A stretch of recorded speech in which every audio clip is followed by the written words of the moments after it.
क्या आप जर्मनी में रहते हो पर इन्वेस्टमेंट इन इंडिया है? क्या आपका इंडिया में बैंक अकाउंट या फिर प्रॉपर्टी है? यूनियन बजट 2025 में कुछ नए टैक्स रूल्स आए हैं जो आपको इम्पैक्ट कर सकते हैं। तो ऐसे में सवाल उठना ऑब्वियस है कि क्या आपको अब इंडिया में भी टैक्स देना होगा? क्या डबल टैक्सेशन आपके लिए बड़ा इशू हो सकता है? इसीलिए इस वीडियो को एंड तक देखना ताकि पिक्चर पूरी क्लियर हो। इस वीडियो में हम देखेंगे नया tax residency rule, global income taxation, double taxation, investment rules and compliance burden. Before we jump into the video, here is disclaimer. मैं टैक्स कंसल्टेंट नहीं हूँ, हाँ, पर एक टैक्स इंथुजियास्ट जरूर हूँ। ये वीडियो मैंने सिर्फ अवेयरनेस के लिए बनाई है। अपनी टैक्स सिचुएशन के लिए एक्सपर्ट से कंसल्ट करें। तो सबसे पहले जानते हैं टैक्स रेसिडेंसी रूल। क्या आप भी एनआरआई हो? पहले अगर आप इंडिया में 182 डेज से कम हो तो एनआरआई हो, लेकिन अब अगर आप इंडिया में 120 प्लस डेज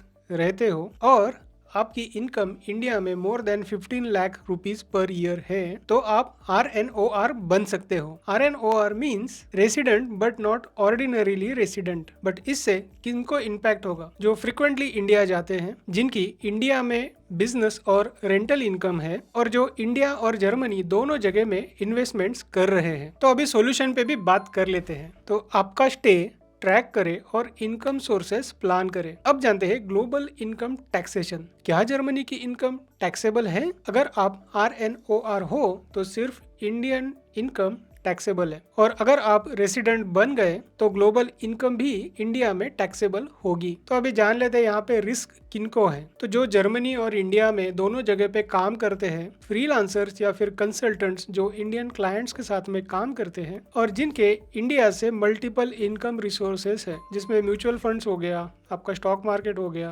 रेंटल इनकम हो गया। तो अभी सॉल्यूशन पे भी बात कर लेते हैं। तो एनआरआई स्टेटस मेंटेन करें और इंडियन इनकम सही से डिक्लेयर करें। अब जानते हैं डबल टैक्सेशन के बारे में। तो ये जानना इंपॉर्टेंट है कि क्या दोनों कंट्रीज में मुझे टैक्स देना जरूरी है? वेल, ये तो DTAA पे डिपेंड करता है। DTAA माने इंडिया और जर्मनी के बीच में double taxation avoidance agreement. DTAA ensure करता है कि आप एक ही इनकम पे 2 बार टैक्स ना दें। अभी इसके साथ में आने वाले कॉमन इश्यूज भी जान लेते हैं। आपको टैक्स रेसिडेंसी सर्टिफिकेट माने TRC जर्मनी से लेना पड़ेगा। DTAA के बेनिफिट्स क्लेम करने के लिए आपको फॉर्म नंबर 10F और दूसरे प्रूफ्स भी सबमिट करने होंगे, क्योंकि इंडिया का कंप्लायंस प्रोसेस और भी स्ट्रिक्ट हो रहा है। तो अब सोल्यूशन क्या है? जर्मनी से TRC लो और टैक्स फाइलिंग क्लियर रखो। अब बात करते हैं इन्वेस्टमेंट रूल्स के बारे में। क्या इंडिया में इन्वेस्ट करते रहना चाहिए? तो पहले नए चेंजेस जान लेते हैं। रेंटल और इन्वेस्टमेंट इनकम पे अभी हायर TDS लगेगा। TDS यानी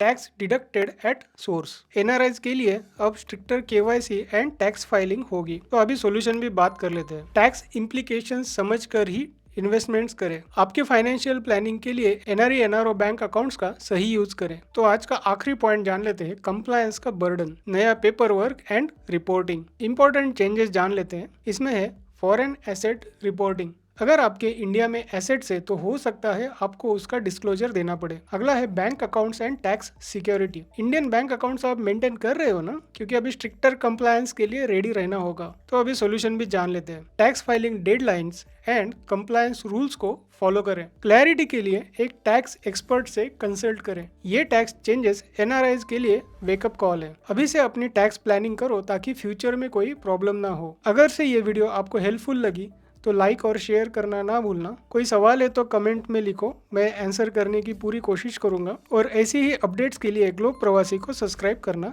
ना भूलना। मिलते हैं अगले और एक वीडियो में, तब तक के लिए चूस।